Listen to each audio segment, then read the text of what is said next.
శ్రీ గురుభ్యో నమః. శ్రీమతే రామానుజాయ నమః. యస్య హస్తే గదే చక్రం గరుడో యస్య వాహనం శంఖః కరతలే యస్య సమే విష్ణు ప్రసీదత. గురుర్బ్రహ్మ గురుర్విష్ణుర్ గురుర్దేవో మహేశ్వరః గురుః సాక్షాత్ పరం బ్రహ్మ తస్మై శ్రీ గురవే నమః. శ్రీ గురుభ్యో నమః. కాలయోగం యూట్యూబ్ సబ్స్క్రైబర్స్ అందరికీ కూడా శుభాశీస్సులు తెలుపుతూ ఇప్పుడు మనం భాద్రపద మాస బహుళ పక్షంలో వచ్చేటువంటి పితృపక్షాల గురించి మనం ఇప్పుడు తెలుసుకుందాం.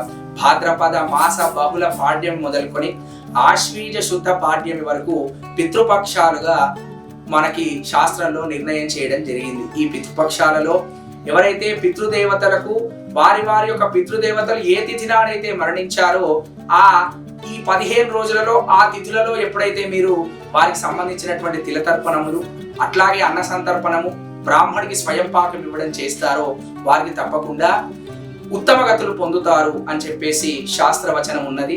మనం పితృపక్షాలు అసలు ఎట్లా చేసుకోవాలి అంటే పూర్వం చెప్పినట్టుగా మనం పితృదేవతలని 96 రోజులు సంవత్సరంలో తలుచుకోవాలట.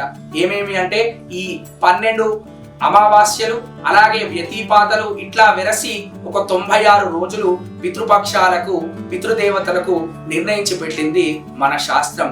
ఆ 80 అట్లాగే ఈ 16 రోజులతోటి మొత్తం 96 రోజులు పితృదేవతా స్మరణ మనం చెయ్యాలి.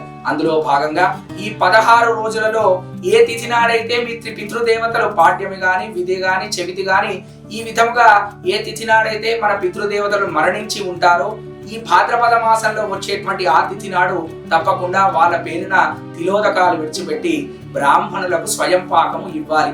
ఈ విధంగా ఎవరైతే చేస్తారో వారికి ఉత్తమ గతులు సంప్రాప్తిస్తాయి. అదే విధంగా ఆశ్వీజ శుద్ధ పాడ్యమి రోజు కూడా ఒక రోజు ఉందండోయ్.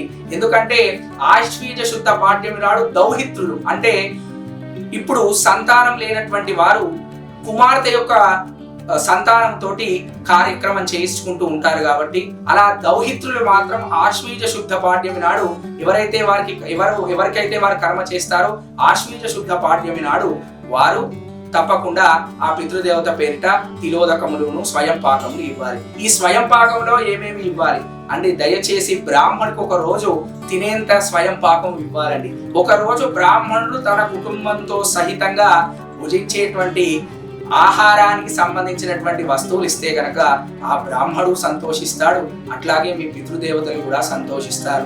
కాబట్టి ఈ విధంగా ఎవరైతే పితృపక్షాలలో వాళ్ళ యొక్క పితృదేవతల కొరకు తిలోదకాలు స్వయం పాకాలు ఇస్తారో వాళ్ళ పితృదేవతలకు ఉత్తమ గతులు పొందడమే కాకుండా మీ యొక్క వంశవృద్ధి జరుగుతుంది.